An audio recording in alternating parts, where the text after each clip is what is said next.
Taking care of business like the bunch of space truckers we are, it's, V'd you please, a heinous trip at Warp 5. My name is Joseph. I'm a filthy space pirate, Peter. Peter, before we discuss this week's episode of Star Trek Enterprise, I have an encounter with the algorithm I wanted to share with you. Oh, the all-seeing algorithm, yeah? This Tales of Podcast Editing? A little bit, actually. For those of you who don't know, by the way, my involvement with the podcast is I watch an episode of Star Trek that's supposed to be 45 minutes. That takes about an hour and a half because I hit the pause button a lot. I write my little diary. I talk to Joe for about an hour about Star Trek. Maybe sometimes I come up with a title. And then other than that, I live a carefree, happy life away from this podcast. It's Joe doing all the heavy lifting. This was the bargain that I struck way at the beginning because it's like, well, I'm the one without kids and it's also my idea. So I thought, I'll offer to do the editing and do all the promotion and all that. That way Peter will agree. And here we are 4.5 years later. Mm-hmm. Just never sign on the dotted line with the devil, my friends. So this algorithm devil, tell me about it. Because I've tapped into YouTube to look up videos, very helpful how-to videos about certain, things about audio editing and Audacity in particular. The algorithm knows I have some level of interest in that. And so it spit out for me this video.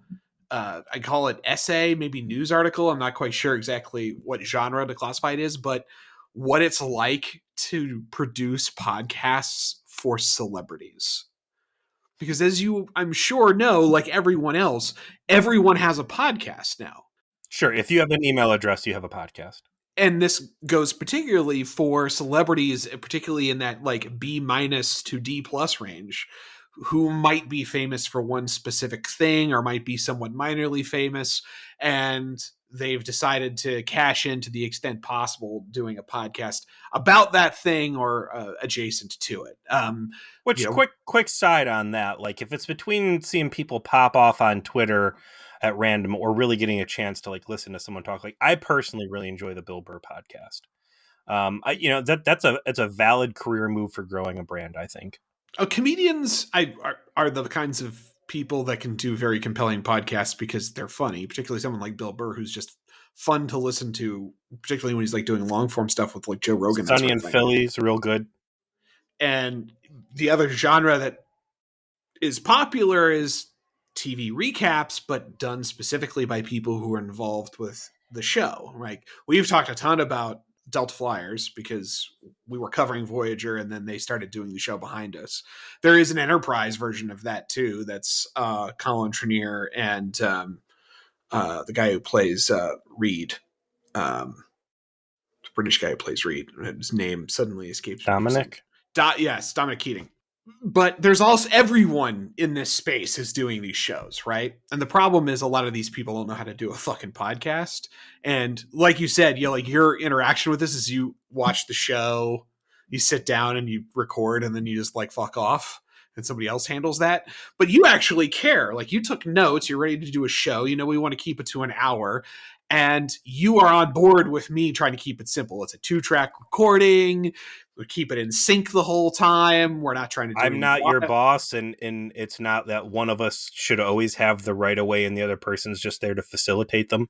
So we have a dynamic that makes it so that I can actually edit a whole hour podcast within a week just in my spare time and get it out, right? These poor people are busy being the bag holders for what I can only call to be audio-visual garbage that is being handed to them by these mid-tier celebrities who say, like, now turn this into a thing so that I, some fucking beer money from Helix Mattress or whatever fucking sponsor I wound up with. It is insane, the shit that they have to go through, like out of sync tracks, just like random interlocutors to the editor on this or that, and to go back and do this, you're talking about a minute of audio taking an hour type of work, which is kind of insane when these shows are like 35 minutes. You're talking about this is a YouTube thing you watched? Yeah, like someone going through what it's like, and there was interviews with the people. It was really interesting. Send that to me. I'd be interested in seeing that. I just want to thank you as my partner for not being in a just a really annoying D tier celebrity. I appreciate that your film career didn't take off from that one IMDb entry you Yes, have. while I am featured on the Internet Movie Database and ergo a professional actor, outside, I mean, much like Will Smith, I am also not a part of the Academy. I'm not super serious, but I have been featured in a directed DVD presentation, and it is my pleasure to work with the little people like you to make entertainment possible. What entertainment are we making possible this week, Peter? We're going into season 1, episode 10, Fortunate Son. This is coming out, first aired November 21st, 2001, written by James Duff. Here's a surprise for me, Joe. Directed by LeVar Burton. And not terrible. No, and that would bring his count of okay to... what a scale. It's just poopy, and then the two things that are not poopy are okay and fucking amazing. Yeah, the very best episode of Star Trek Voyager, a B- episode of Enterprise, and then dog shit the rest of the way. Acidic dog shit. Like aliens dog shit, so when that shit hits the grass, it burns through the grass and falls out of the ground somewhere by our friends in Australia. I think that it's downgraded a bit by a trend I'm noticing in Enterprise episodes now that I'm looking closely, which is they just kind of fuck up at the end. They're like not sure how to pay off what they build up, and so the last like 10 minutes gets real sloppy. This is the third time this has happened. I want to discuss this as we get closer to it. So doing what we do, and that's falling back on Voyager. A lot of times Voyager would say, and basically here's a story we wanted to tell, and instantly we cut to an exterior shot of the ship flying off and roll the credits. If I'm reading your complaints correctly, it's the fact that Enterprise hangs around to kind of fully explore what just happened, and those debriefings, in this case between Archer and the captain of the ship, just kind of have an off note to them. I didn't mind that as much as how they paid off the confrontation, the third act confrontation. That's what was sloppy to me. Was they did a good job of fleshing out the situation and giving you a ton of background as to what the galaxy is like, the kind of shit we live for, which really engrossed me what was going on. And then they get to the, okay, now we have to have the actual conflict happen. And it's like, what the fuck is actually happening right now? Like, what's going on? We're not going to actually show most of the space related stuff after like the midpoint of the conflict. We're just going to cut back to, a 6-man, low energy, low cover shooter. The gunfights in Enterprise are so fucking bad. I feel that they are turning into a trope worthy of exploded shuttlecraft on Voyager. The amount of slow, thoughtful dialogue that can take place in what should be a fight for your life situation is just ridiculous. They read Dostoevsky to each other while they were supposed to be having a gunfight at like 10 feet apart. It was that's what was fucking weird about this. Like that was where I'm like, what is this? Like, why is this how we're paying? Like the gunfight you had earlier where you trapped them in the car. Okay, we'll get to it. Let's start talking about the episode. Well, hold on. Before we go into that, I had a thought that came to me, and I don't know the right place to put it in.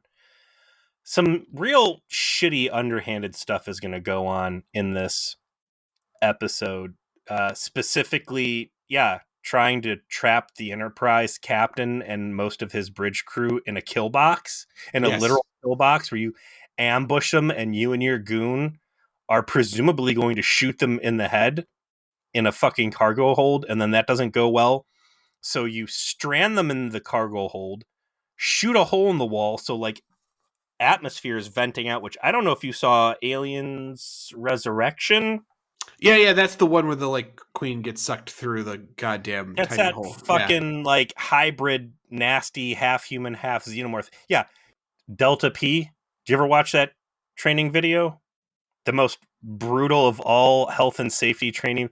Delta Delta P. It's basically if you've got two containers with different pressures, it's mostly like so divers don't get caught in a fucking drain and get their legs ripped off or whatever. But that's what happens here, is you get pushed up against the vacuum of space through a hole in the bulkhead, and you get sucked inside out. That's what they tried to do to Archer. And that seems like super brutal, but then, you know, they're okay and they're chill. Anyways, my thought to this is back to how the Vulcans fixed Earth. And I think there was like a genocide at some point. And I think that the Vulcans killed a lot of mean, bad people, and maybe they did it on the sly. And I think the result of that is a lot of the stuff you and I look at with like kind of this cutthroat viewpoint of, hey, the easy thing here or the smart thing here is something very Machiavellian, but it doesn't dawn on them. I think it's because the Vulcans have pruned those genes out of the human gene pool. I hate but love that you're mentioning this, because there's literally an episode of this show that explores that thought. Not that the Vulcans did it, but I can't say anything else because it's an awesome episode. So maybe there's something to what you're saying, is what I'm saying. Like, I'm saying that the evil was bred out of humanity. That the future of humanity is mostly stupid because the cutthroat realists got purged. I don't know. So we're going to open up with this episode with a pretty cool freighter. Action begins on the ECS Fortunate, which I found out by reading the Memory Alpha was apparently just created using redress of existing sets, but they did a great job of making it feel different. Wow, you got something interesting out of the Memory Alpha, because it's the Memory Alpha is so bad at this point, and it was bad for a while in Voyager, but like the crimes of Enterprise Memory Alpha, these are big entries. It's just complete fucking garbage. What? Let me read you this chilling tale. Are you going to read about like the fact they did insert shots for their episodes like on certain dates, and that's like also on Wednesday, 26 September 2001. They also the call sheet reminds the cast and crew members to get their Paramount photo IDs from the Pickford building this week. It was open until 6 p.m. The principal actors had, and it goes on for like a paragraph. Who fucking cares? No one cares. No in-character fucking information at all. Just, ugh. But there is some diamonds in the rough. So apparently they created the Fortunate through just set redresses, which they did a good job of making it feel like a different kind of ship. Like it was like older and more analog and lived in. And it's a great job to all of the crew people that did that. Surprisingly to me, this boomer faction is very interesting. These are generational ships. These are ships that move at a max of like 1.5 to the 1.8 rate. Yeah, warp 1.8. These trade routes they're running take, what's he saying, like a year, 2 years or something? Yeah, it can take years between ports. The two characters who we will find out are the captain of the vessel, Keen, and his first officer, Matthew Ryan, are playing a game of toss the football, except they're doing it across a low gravity plating, so it kind of hangs in the air for a little bit of amusement for themselves as they are spending their day, and they're talking over, like, you know, the ship's like got a little bit of a list here because like the jabronis at Jupiter Station didn't fully fix it, balance the weight load. Yeah, I didn't get my fucking tires aligned when I went to tire discounters, and they're doing the discussion you'd expect on essentially a space freighter, and they get an alarm that they're being attacked by Nausicaans, which I know Nausicaans. They stabbed Jean-Luc Picard in the heart. A known villainous quality to the viewer, but as we will find out, somewhat unknown to our protagonists. And they go to deal with it, and that's the end of the teaser. We cut back after the theme song to Archer getting woken up, and we have our usual one of the guys has to be shirtless moment. Yeah, and just real quick, a pretty great opener. Yeah, very clear stakes. You know, you set up what's going on. Like, these are the freighter guys. They're blue collar dudes in space. and they're getting attacked essentially by pirates because that's what And they Nausicaans make it are. look like this freighter's fucked too, right? This Nausicaan attack craft is coming in fast and hot, very agile, kind of like a fighter jet, and it looks like it's about to whip the shit out of this freighter. But yeah, cut over to Scott Bakula's fucking man jungle going on his chest. He is a hirsute individual, and I sympathize. Uh, uh, he, I do like, again, it's like the opposite of Voyager. They just got these guys' shirts off all the time. All Yes. the time. These dudes cannot miss a day in the gym. The B plot for Enterprise is naked time. But he gets his shirt on because his boss is calling. And it's Admiral Forrest. And he's like, yo, dude, what's going on? How are things? Listen, I got your last message about got the cool comet stuff going on. You guys are just fucking great. It was the comet. Wow, how cool. You guys are just killing it. You're just banging out hit after hit. Nothing has gone wrong. We are totally not going to mention how you fucked up that whole situation with the monastery at all. But hey, listen, we got a distress call from a freighter, and it would take 3 weeks for a different Starfleet vessel to go out there, but you could make it pretty quick. So can you turn around and check out what's going on since you're out there? I hate to do it, but I'm calling you back in. Like, if it's between investigating sea slugs or whatever the hell they've been mucking around doing or helping distress things, like, that's some real Starfleet shit. I need to talk to you right now. If I'm to understand this, I mean, we are now past the comet and everything else. Like, this should be pretty fucking far away from Starfleet. Correct. This should be the farthest away from Starfleet, Enterprise, Earth that they've been. How the fuck is he? Before you say it, this episode's Memory Alpha also points this out, that this message and the screen at the end essentially is out of order of the episode where they drop the buoy that allows them to communicate, which is referenced in this episode. So That's a hell of a fuck up. Yeah. So the episode where the buoy that permits this conversation to occur doesn't happen for like 2 weeks. So I don't know if this was they did an insert shot and forgot that it hadn't happened yet or what. But they were trying because like the screen where at the end of the transmission references the buoy that they will later put out. Real quick, it's pretty terrific being able to hit the pause button because it's a shot high def and actually read the stuff that's on the screen like this. To the detriment of this episode specifically, because as you said, that this is classic. Like, hey, we blew up the Delta Flyer. Now we've got an episode where we're back in the Delta Flyer and nobody's really mentioning anything. And then the next episode after that is when we rebuild the Delta Flyer. But a big thing that I've come to several times is that Archer's making these course of humanity altering decisions, shooting from the hip. Why isn't he talking to the president of Earth or even Admiral Forrest?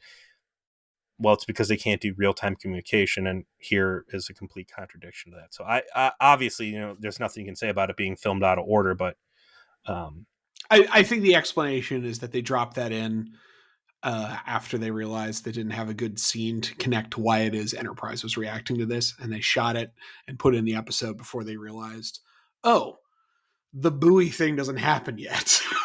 And they're like, fuck it. Fuck it. Whatever. It's an imprecise science making TV. So Captain Archer just kind of has this, forlorn look on his face, like, oh, gosh, and looks at old Porthos. I guess we're gonna have an early morning. Like, dude, you're all about helping freighters in distress. Don't you remember the space spider victims? Like, perk up, bucko. These are humans. These people you'll be able to talk to, and they're not going to suck your juices out. Like, maybe they won't even shoot you in the leg or make you eat armadillo or whatever went on a Terra Nova, yeah. They find the ship. It can't communicate. It's been in a battle. This is a Y class, 23 people, warp 1.8, and also we get told that in boomer speak, there's some fucking going on over there. Which brings me to something else I wanted to discuss. So the second lead character of this episode is clearly Travis Mayweather, which of course it would be because this is an episode about boomers, and we've established already that Travis is a boomer. He grew up on Starship, and he grew up basically just in space going between trade routes and all of that. This And, should be a great episode for him. And the script gives him a great episode to have. And I don't know if it was a year ago, we posed the question, who is the worst actors in Berman era Star Trek? And you threw Garrett Wang on there, rightfully so. And then you mentioned this guy who plays Mayweather. And you're right. yeah, I don't know how else to put it. He is the worst actor in Star Trek. He is sub community theater level. Like, he's got a great smile. The dude seems like a really nice guy. I don't hate him, but like, ugh. He honestly feels like a AI, like a robot that like internalized what acting is, but has no feel for it. You know, like he understands what he's supposed to do. Hit your mark. Face this character. Say the lines. Maybe even emote in an appropriate fashion. Because there's a scene later when they finally actually talk to the crew of the Fortunate, and he's like in the background as basically the number 2 to Archer on the mission, and he's like doing like these little like facial things to like encourage the crew to like do what Archer's doing, but it's all like noticeable and almost exaggerated in that way that like bad stage acting is. Because and maybe that's what Anthony Montgomery's background is. I don't know. I've never actually looked into it. It would not shock me to hear that he never did TV before this, because he doesn't know how to not do the stage acting thing He's where you too have to big. be He's always big. he has to exaggerate, and he has to be very clear about what he is doing, because he has to communicate what he is doing to an audience of people in a theater, some of whom are in the back 100 feet, yeah. and have to be able to see him. Like if he is a theater actor, that makes a lot of sense. I don't think he'd even be very good at that, but it would make more sense for why his style is that way. I'm looking at his like roster of things. He definitely did TV, but he didn't do a lot. He was on a show on the WB called Popular. That was the biggest thing he did for 11 episodes, because it's like a 1-season WB and then canceled show. That went from 2000 to 2001. His enthusiasm that he portrays in character comes off appropriate for a character out of Glee, not a dude who grew up on a gritty ass space freighter. Like, you look at all of the other boomers that he gets compared to in this episode, and there is anybody like him at all. And you take that bit you said about him being AI. I think if Data didn't exist, or, you know, also we weren't set like super far in the past, if it was Picard era or something like that, or if he was a character on the Orville, and that's just like super chipper AI, like an android, I think the way he portrays this character would be perfect. But as a grizzled, I basically grew up in the hellscapes of space, fighting off pirates, and left this gritty sailor life behind. Like, it's just such a weird fit. He wasn't a stage actor. He did TV and movies. He was not super young either. He was 29 at the time this was happening. He had some experience. He'd been doing stuff since 1998. He's just bad. I don't understand how he was the best guy. Like you said, he seems nice. Sure, maybe just charming in person, and they're like, you know, let's work with this guy. Maybe he'll get better. Maybe you'll get better, right? And wow, the galaxy. What really struck me about the episode was the galaxy of difference between him and Scott Bakula. In just that veterancy of Scott Bakula, he is a career actor. He has done real shit. He has done movies and television for decades up already, leading up to this, and he is able to just do things because he can get into the mode. Like, doing Star Trek is hard. You're not actually on a starship. You're on a fucking Paramount, fucking stage. There's a billion people everywhere, and you have to sell to the camera and the audience watching that none of that is happening, and you are a space person doing cool space person things. And that means you've got to act into things and act in things that aren't there, and do things and react to the environment in a way that is not entirely natural, but you have to make it seem natural, right? That's the challenge. And what do we often see? The best actors on Star Trek are the people that have the most experience in acting because it is such a hard thing to do. Patrick Stewart, he wasn't well known by the time he was playing Picard, but he had been doing work on stage, famously Shakespeare, for a very, very long time before he even stepped into the role. Someone like Avery Brooks had a ton of experience. Someone like Kate Mulgrew, also someone who was a veteran actor who was capable of being able to provide that natural sheen to doing an unnatural thing. And then you put him in the fucking same scene with goddamn Anthony Montgomery, and it's like, Jesus. Like, this is like the Marianas Trench of talent between the two of them, Well, not even that. I mean, the big thing that stands out to me is when Ryan, the first officer of the trade ship, and dinner, and it's like, I don't know who this other guy is, and I'm buying his grizzled life as I don't know, some tortured soul working on a space truck, and he's sitting across the table from someone else who feels like he's acting with a child. It was bizarre in that the guest actor, who was fine, he wasn't like Kurtwood Smith, right? Like, he's just the guy they got to play this, and he got it dialed in enormously better than the dude who's the regular. Okay, so how is this guy the regular? Like, how did they not realize after they shot the first season? Let's say you're stuck with him, right? Let's say you cast him, you put him in the show, you do the first season, he doesn't get better. Why the fuck is he on the show in the second season? In a TV show where people do die and or get traded out. Yeah, you don't kill him, right? Don't do the black guy dies thing, right? Like, okay, avoid that trope. Avoid that trope. Have him trade out. Trade him in for someone else. Like, I got to go back and help my family. I got to help my family. And like, maybe she mentions in this episode he's got a sister. Bring the sister on. Like, she trades places. She's, like, you could solve the demographic issue so that you're not doing like a thing to your one black character. I get it. You don't want to do that. Why? And still just get this guy the fuck off the show. Are you kidding me? I guess maybe they got a contract and so they couldn't, or they're gonna. Anyway. Bullshit! Fucking Star Trek has all the other people they got. Did Jennifer Lee had a contract?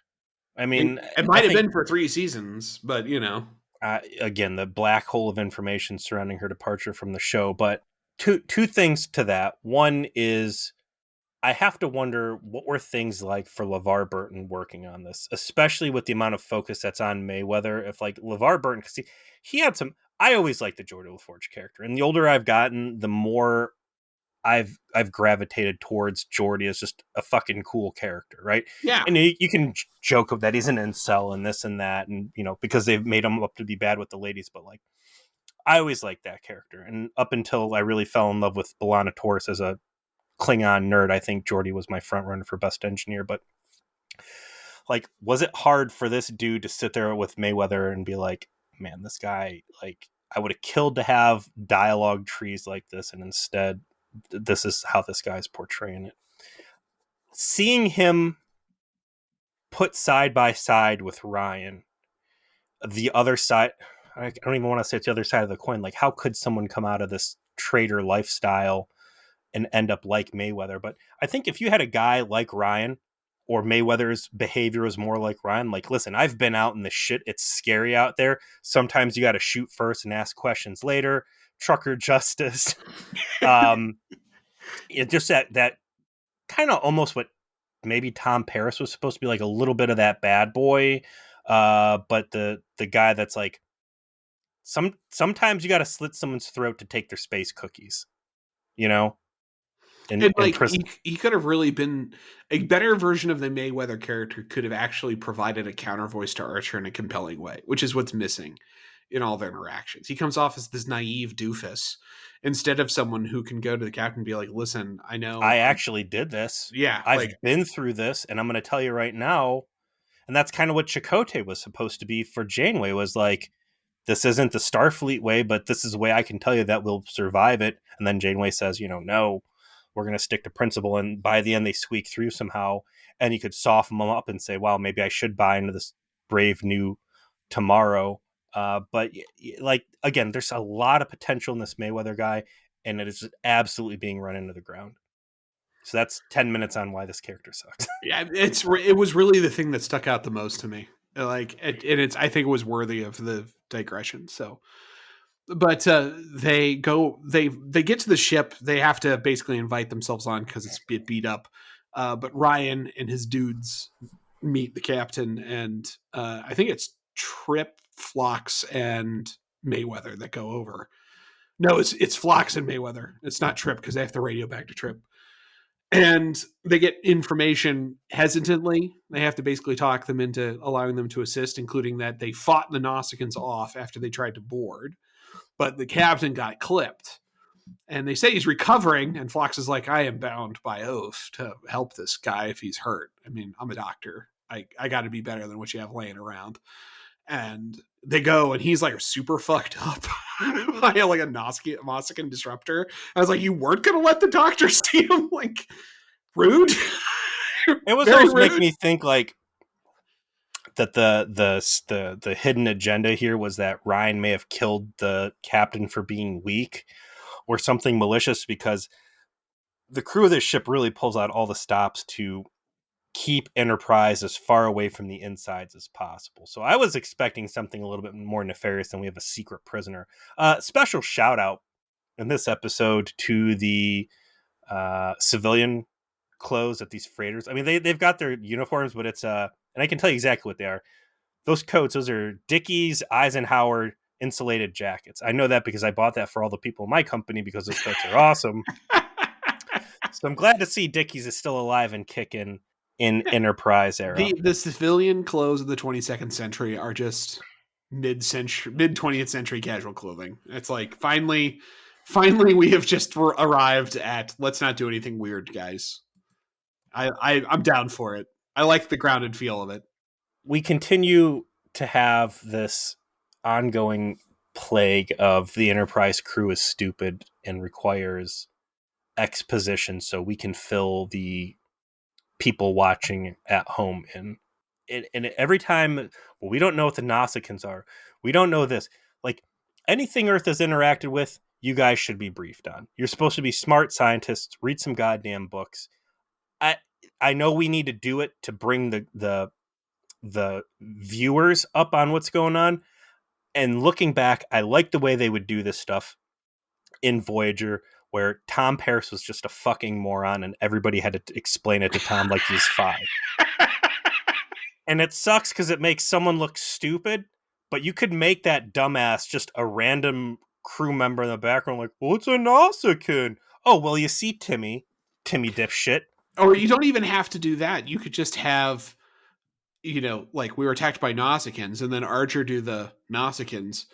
The files we have on them is that they do, that they're pirates, that they hijack a car. Like they could have built it around the idea that like Archer knows what they are, but Sure. He's just never actually had to encounter them before. So his understanding of them is textbook. Like instead it's, I literally don't know what Nausicaans are. I, the captain of the Warp 5 vessel on the fringes of known space. Like this is like one of the things that Starfleet knows about. Like the humans have interacted with these people. What year did Supernatural come out? Because I remember the first couple seasons of Supernatural were just fucking unbearable. Because like, oh gosh, what's a vampire? Let's explain to each other what a vampire are. Do you remember what a mummy is? Like, sure, nobody knows what a fucking Wendigo is, but like, what's a chupacabra? Oh, 2000. What's 2005? What's a ghost? Yeah. So I don't know. Maybe they learned how to talk to the audience through stupid characters from Enterprise. Maybe. I don't know. They eventually convince Ryan to let them help and like, we'll make your weapons better and we'll fix everything for you. Let us help. And he like, okay. And then they have the sinister music play and they go to the back corner of the back part of the ship and they've got a Nausicaan tied up that is, you're going to give me those codes. Like Ryan does his best Batman with this guy over and over and over. Codes. Where's Rachel? Where's Rachel? Where is she? This ties right into what I was saying about how he sucks at being a cutthroat bad guy to the point where he just finally accepts a lie and like punching him, doesn't even think to hit him with the space pipe or anything that might actually, Of all the people that would know the power of the space pipe, it would be space truckers. And yet. Well, that's what, not, yeah, like the space pipe they use to like hit the tires of the truck. Yeah. Joe and I have done many road trips for our shared filthy hobby that required driving 2 hours to neighboring cities. So I've been to a lot of Flying J's and other truck stops for pee breaks and food and stuff. And truckers, you know, where they have all the fantasy cutlery, they've got those. I mean, they're like the fucking nightclub. They're clearly for hitting people. They say that they're for hitting tires. They're for hitting people in the head. I never understood the knives. Like, not just knives. Like, if there was just practical knives, I'd completely understand. But, like, yeah, like, why do truck stops in America have fucking katanas? Like, because they're sweet. Like, I never understood this. Here we are at the goddamn pilot station because we're getting coffee in between our trips to fucking Fort Wayne so that we can be goddamn vampires, like the fucking 26-year-old idiots we were. And yeah, you go inside and it's like, here's your coffee, here's your donuts, here's your fucking CB snack or radios. two, here's your CB radios, and here's a batleth. Like, yes. What? What is this? Truckers make good money. They got to spend it on something, and that something has to be able to fit inside the truck, ergo fantasy cutlery. So anyways, you know, he's not good at beating this Nausicaan up. Again, I think there's real credence that gets lent to the fact that the mean genes and the effective, like, war criminal genes were eradicated from the gene pool. They start this, hey, we're going to help you. We're going to fix your engine up. We're going to treat the doctor. We got a little bit of downtime. You want to come on over and see an NX class? It's going to be real badass. We're going to show some stuff off. And I love like how Ryan's eye catches the transporter. He's like, oh shit, that's a transporter. I don't know about that thing. I hear it steals souls. Like, he practically says it, right? Like, what if Mayweather had started like Ryan? He was like a real grizzled, realist, dirty trucker guy, and then Mayweather got transported, and on the other end he comes out real, gosh, wow, gee killers, look at me, I'm gonna help you out. What's up, guys? Everybody's just like, what the fuck? It flends the darkness from his spirits. What? Did he just get lobotomized? What the fuck? Did he get body swapped? But you could just like show the other people's eyes like, well, this is down for time to lock out, tag out this thing. We gotta. I know what that is now because of my promotion. Oh yeah, lock out, tag out's a big deal. That's a big deal. Yeah, but they did. Does a transporter count as a confined space? But this is the sequence we were talking about earlier where Mayweather's taking Ryan around and Ryan just acts circles around Mayweather, and Mayweather looks like he's just like a kid taking like, oh boy, big brother, why don't I show you this thing and this thing? And the guy, like, eventually they have their confrontation in the mess hall of like, you took the easy life, you got out of the game. This is now you're living this life on this NX. Where's Rachel? You know, like he's supposed to be grizzled. Steaks and pecan pie with your Vulcans walking around in a spandex leotard. How you gonna turn your back on your family for this easy life? Oh, real quick though, like Major Chekhov's gun moment on that transporter. I thought for sure that was going to be the solution. This was that they're going to beam him out or something. It doesn't get played into at all.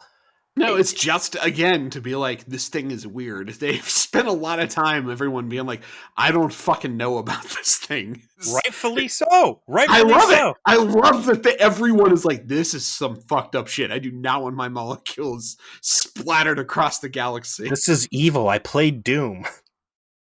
I don't want to go through the fucking pass-through dimension. The meat and potatoes here is that there's a resentment between the two of them, that these are the opposite sides of the roads that could have been taken. Ryan divulges that he had actually come from the Horizon, and the Horizon, which is where the North Star was a North Star. Yeah, Ryan said he was on the North Star, which was a ship that was apparently destroyed by pirates. It was the Horizon was Mayweather's family's ship. And there's all kinds of cool details that gets dropped. Like, so they go to engineering, and they like drop off a piece, like a part for Trip to work on, because they basically have to custom rebuild it because it's an old engine. And you hear Ryan mentions that there's a machine shop on board the Fortunate. And I just like that idea that like this thing, to keep it running, we literally have like the 22nd century version of a lathe and an angle grinder and like at a machine shop to make parts out of raw materials, so when something breaks, that's how we have a spare. It's not like I have to go to a replicator. It's like I have to, like, okay, I've got my piece of deuterium or whatever, and I'm gonna fucking, machine it into the thing I need it to be. Like, Think about this, man. that's cool. Like, that's really cool. That's a thing. Cool. The entire this is a great episode for world building. Mm-hmm. And the shame of this episode is that they don't broach money at all. And that's what I want to know. Who's paying for these freighters to go into operation? There is a real distrust of Starfleet, of the big government coming over, and basically the threat of the New World Order that a lot of these guys are very not cool with. So I would have loved to see the economy. What makes it worth it to do these 2 to 5 year trips, which seems like a very lonely existence where you're stuck with the same 23 people? Like, think about this.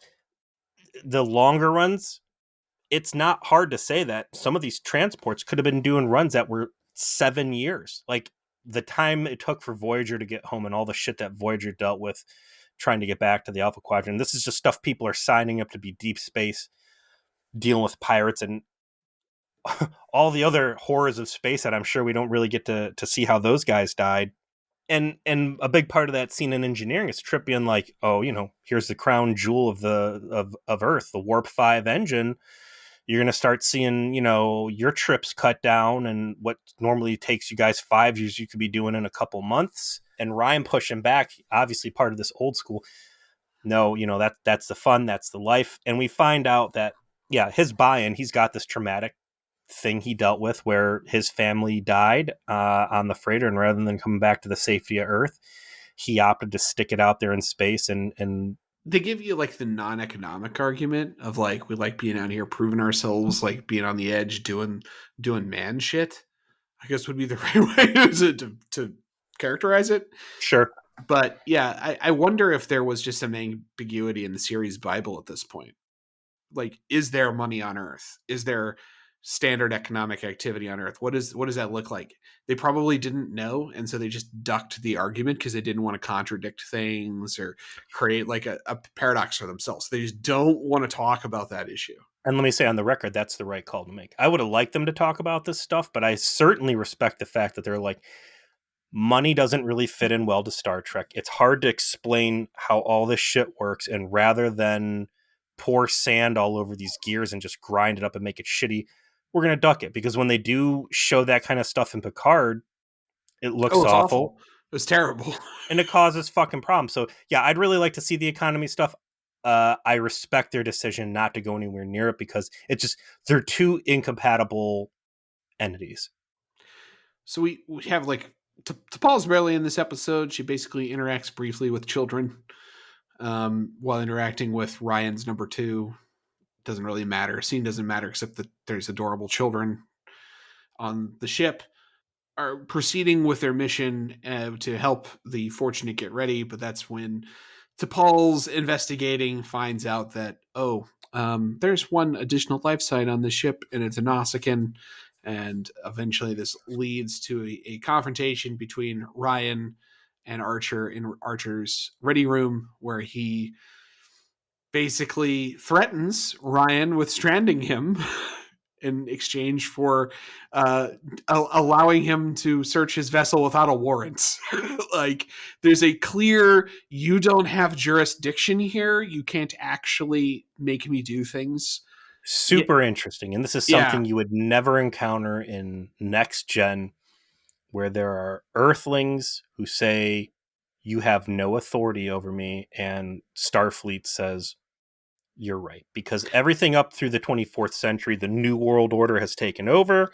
All space traffic originating from Earth is under the jurisdiction of Federation starships, and them the break. So there's big energy here that's very reminiscent of the end of Red Dead Redemption, which is like the end of an era, the end of the cowboys. Cars Yeah. are coming, the federal government is coming, and your outlaw bullshit days are numbered.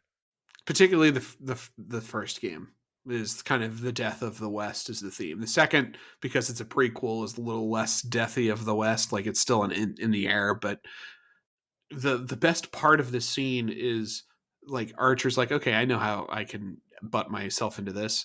Hey, Commander Tucker, why don't you go back onto the ship and take everything you just put out? And he's like, sure. And he's like, you heard me, Trip.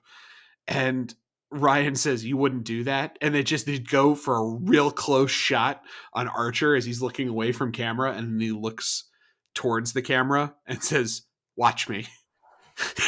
Like what a talking about a big dick energy. Like, yeah, I'm definitely going to do this. Like, little does Archer know he's not the only big dick in the ready room. Yeah. And well, you're gonna strand me out here. Well, I'm gonna lure you into a fucking kill box and try to roll you. What the hell? Archer strips Ryan of status, so Ryan tries to roll him in a back alley. Literally. Okay, fine. I'll take him over there. Well, where's he at?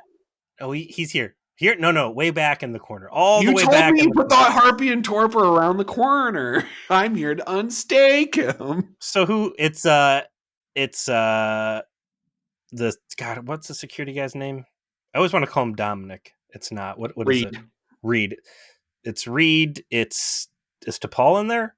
Yeah, it's Reed, T'Pol, and Archer, and it's Trip is in command of Enterprise. And then it's Ryan and his tall, lanky goon who does not have any balls, and I will later come to hate. And what's your plan here? Because I can't think of it being anything short of just murdering 3 Starfleet people while they're, for all intents and purposes, gunship is sitting there over your fucking shoulder. It is a truly bizarre take that, like, yes, I am going to start a fight. I'm going to murder these guys, and then I'm going to escape from their clearly superior warship so that I can go pick a fight with the Nausicaans because I think the one that I was slightly tapping on the forehead gave me the keys to the castle. That is what this guy is thinking. It is not a good plan. Things do not work out. What's missing from this episode is Ryan needs a heroin addiction. Or something that helps him make the batshit decisions. So they lure him in, and then T'Pol's like, I'm not reading Nausicaan life science, but there's a gunman over there in the grassy knoll. They start shooting, and then they're like, we're, for whatever reason, because we're the slowest draws in the West, we didn't just shoot all these guys in the head. I do like that the space truckers have the cool looking plasma pistol Glocks. But they go, all right, well, we're going to strand them here in this cargo hold. I'm going to shoot a hole in the wall, as we mentioned before, which might suck everybody's fucking guts out. We're going to jettison this entire cargo pod off, which I'm guessing pretty fucking expensive. And then we are going to escape. So you've just gone from trying to kill a Starfleet captain to now leaving him in this Batman villain-esque predicament where it's, Enterprise, you can capture me or you can save the captain, but you can't do both. Now choose. And Trip's like, oh gosh. Like, what a brilliant plan if the ship that is opposing you doesn't have both a machine that allows them to immediately extirpate via space magic all the people you trapped and is like 7 times faster than you. Like, under no circumstances is any part of this plan going to work. Not the whole plan isn't going to work. No, each individual part is not competent. The Nausicaan didn't give you the shield frequency. they're not going to be stuck in that trap very long. At a minimum, they can just transport them out. And oh, yeah, they were able to traverse distances that take you years and months, or in weeks and days, or in hours, seconds. Like, you're going to get caught. What's missing here is the part of the story where Ryan says that he watched his family be slowly murdered or tortured by the Nausicaans, and he needs some serious PTSD baggage that justifies Agreed. how stupid he's acting. If he knew for some reason that these were the Nausicaans that killed his family, that's it. I'm there. I'm with you. Like, now rationality is out the window. I want to fucking kill these guys, and these Starfleet motherfuckers are not stopping me. I'm going to find them, and I'm going to kill every last one of them, because that is justice. Like, that is what they needed to do here. Instead, it was this generic, we need to, like, trucker justice this, and not really and nearly enough to explain why you would do all these stupid batshit things all in a row. You just fixed the entire episode. I'm going to try to proceed forward through the rest of this episode, not thinking that's what happened, so I can continue to lie. But like, everything we're harping on here, like, just the dumbest decisions over and over and over. So they strand them. For whatever fucking reason, they decide that they don't want to transport everybody back out, probably because Novacek's rock face leaf brain is still fresh in everybody's memory. Yeah, they're thinking, like, we'll transport you out, and that's when, like, Novacek walks by, and then he just, like, stops and just yells, "Ah!" Then keeps walking, and they're like, never mind, sir, we're sending a shuttlecraft. When Mayweather's given the fucking tour to Ryan, and be like, "Oh, is that a transporter like Mayweather?" And he'd be like, "Yeah, we brought a guy up and he had sticks in his eyes. It was crazy. I used to be like you until I went through. They said I got a brain bruise."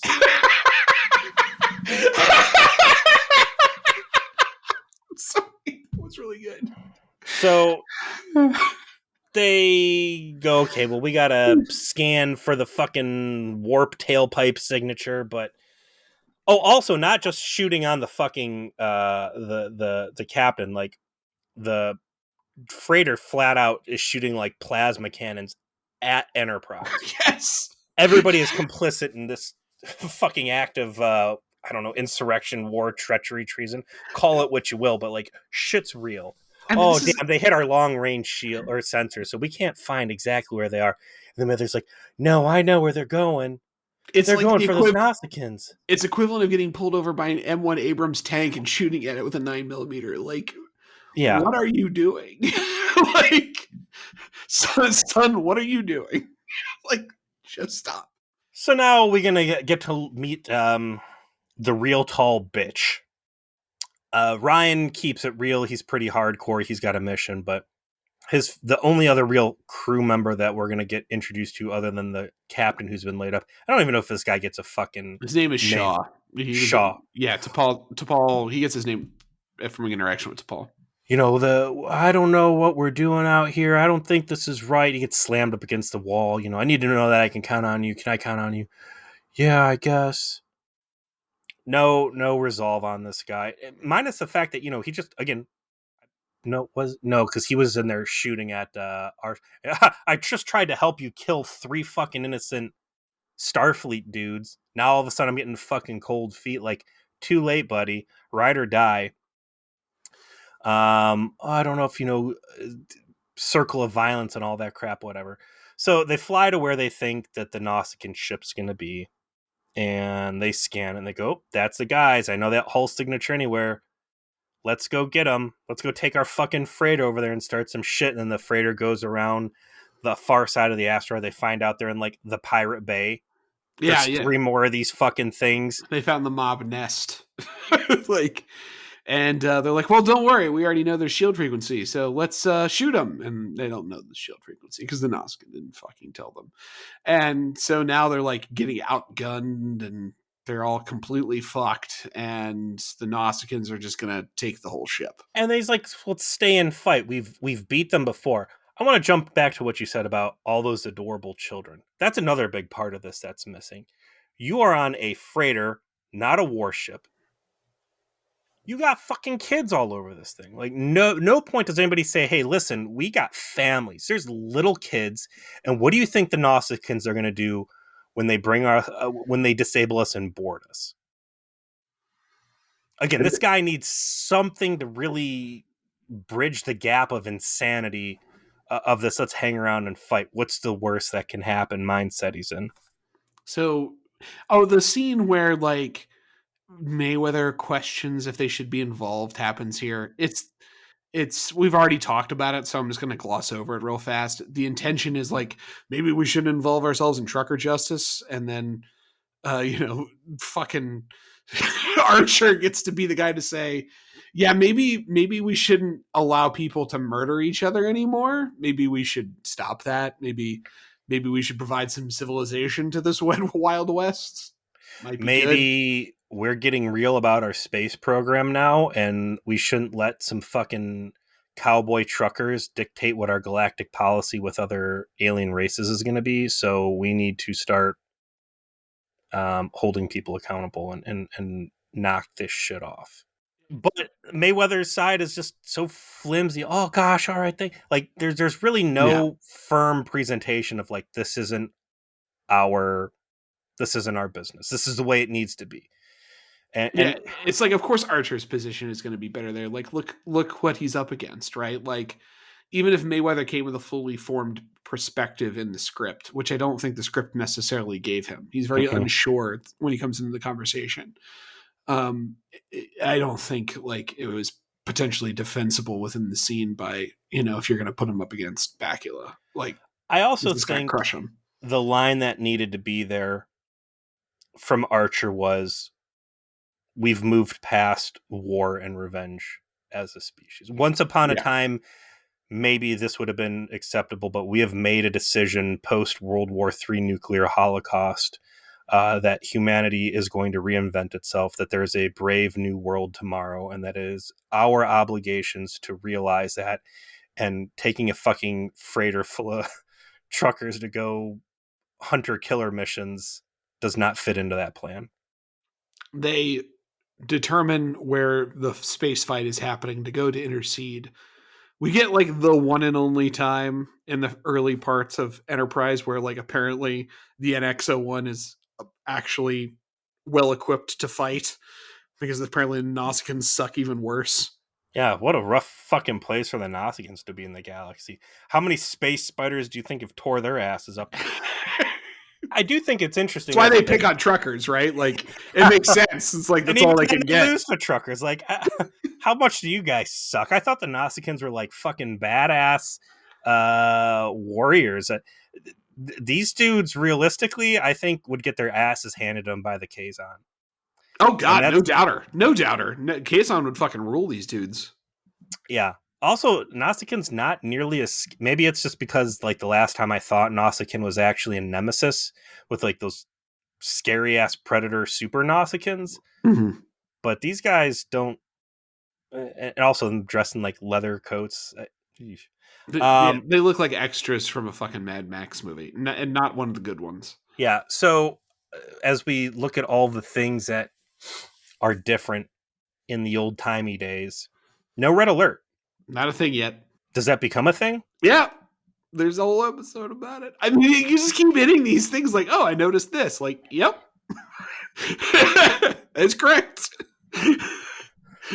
we need a way to let everybody on the ship know, quit fucking around and hold on to something. What do you want to call it? I don't know. Red alert? Yeah, let's... I mean, it's kind of weird that they needed to invent it, because red alert, like, Issa Gene Roddenberry was in the Navy, which is why like he wanted to do Star Trek, and it's why there's a lot of like old timey naval terminology. The top deck. Yeah, like you have the con, all this like kind of authentic naval language. So it's just, it would have been battle stations to him. It would be action stations, like Battlestar Galactica, right? Like action stations, set condition one throughout the ship. That's not exactly how it works on a naval vessel, but that's the sort of thing. That's what Red Alert is based off of. Is, go to battle stations. That would still be a alternate timeline where they never had the Great Command and Conquer game to set a tone for them. There you go.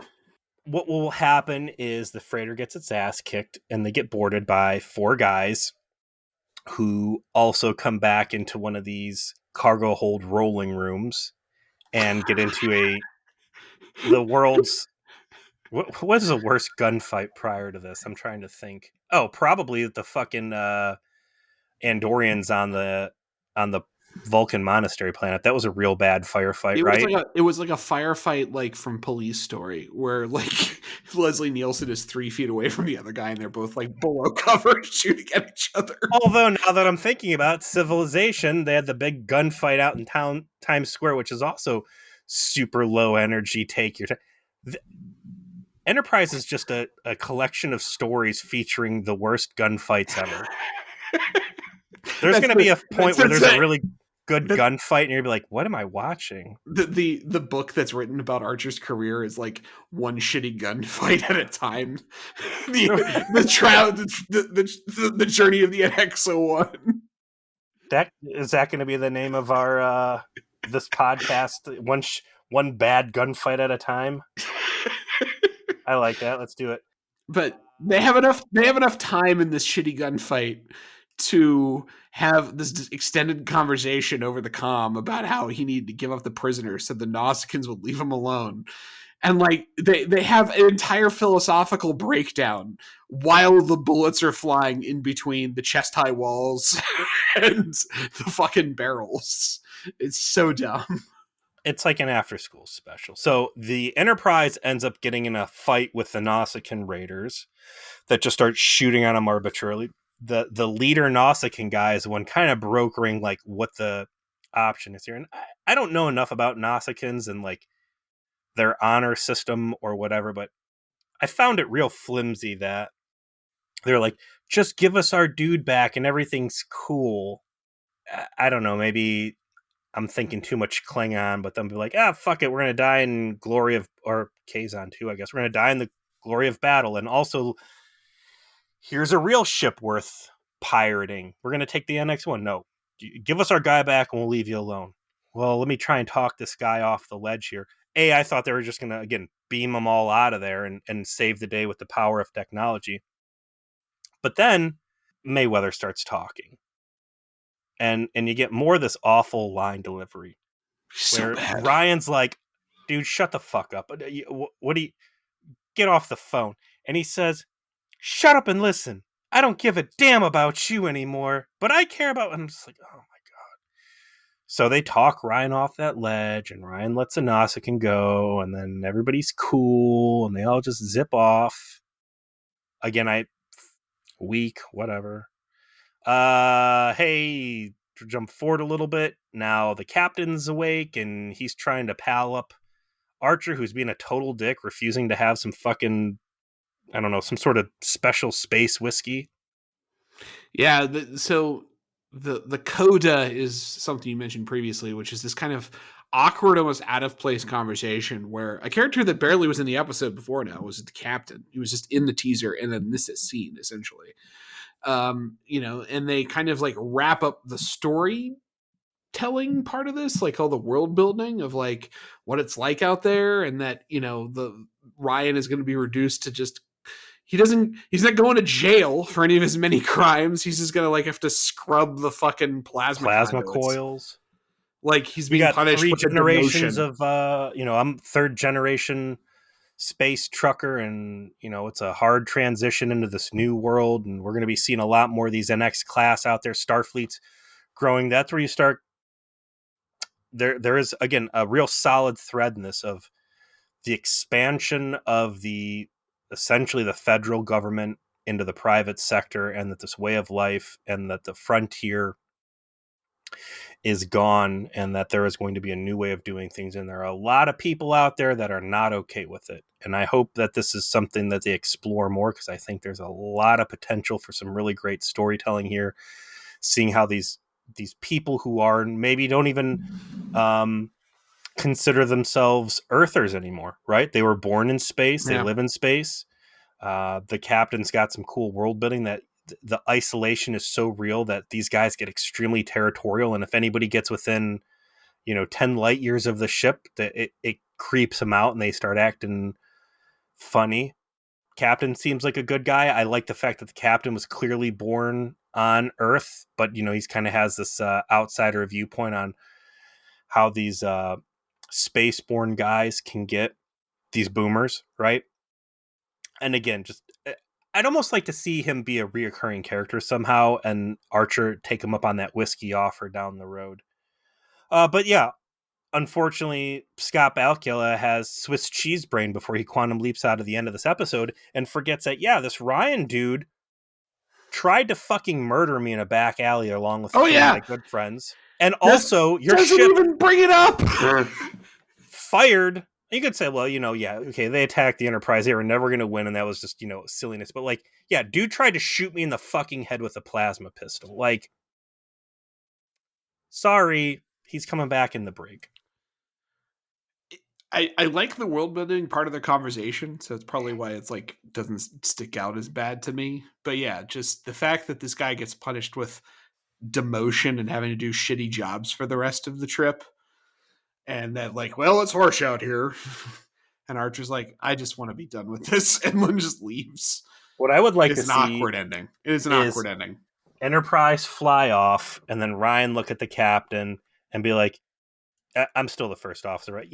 Yeah, totally. Fuck those Starfleet nerds. Let's go back to that Nausicaan base and fucking kill everybody. Also, too, Enterprise just finding where a fucking pirate bay is and being like, oh, no big deal. We don't take any umbrage to the fact these dudes are fucking attacking Earth civilians that are trying to grow our influence and supply. I guess this is stuff for them to really look at deeper. And I mean, really, the role of the Navy is supposed to be to a big part of that is to deflect piracy. So it's true. Well, we've talked this one to death, Peter. What's up next? A lot to talk about, though. And I mean, yeah, no, it was a fun conversation. It was just take that and compare it to 90% of Voyager, which is inconsequential bullshit. A lot of really great stuff here. So I'll take it also over going to the Planet of Unlimited Breadsticks last week. This is better. This was an improvement. There was more going on here. All right, moving into season 1, episode 11, Cold Front, and there is Archer in the picture. That's either a space map with a Jarvis-style interface or Archer stripping balls. When the Enterprise comes into contact with an alien vessel transporting stargazers to observe a spectacular... Oh, people looking at space, not stargazer clap. To observe a spectacular stellar event, Archer invites him on board the ship, not realizing that Silik, a Salubian enemy, is among them. Archer quickly realizes Silik is engaged in a nefarious time-traveling mission and must stop him before he can tamper with the course of history. Well, I would shit on time travel, but I know that's a big part. The temporal Cold War is a big part of Enterprise, so it is what it is, huh? Oh, directed by Robert Duncan McNeil. Ooh, yeah. So this is the return of that plot from the pilot. They haven't really touched it since then, but we get back into it next week. All right, bring it on. All right, and we will bring you on to further episodes of Vision Please that will appear in this feed, just like the 200 before it. Good job. You did it. We love you. Contact us anytime. See you next week. Is this episode 200? No. Maybe. Oh. I don't actually know. Well, if it is, good job us. Good on us. Yeah. Good job, Joe. Good job to you too, Peter. Thanks. I worked really hard on this. You did. You edited all of that. Mm-hmm. None of it. Yeah. I hate you.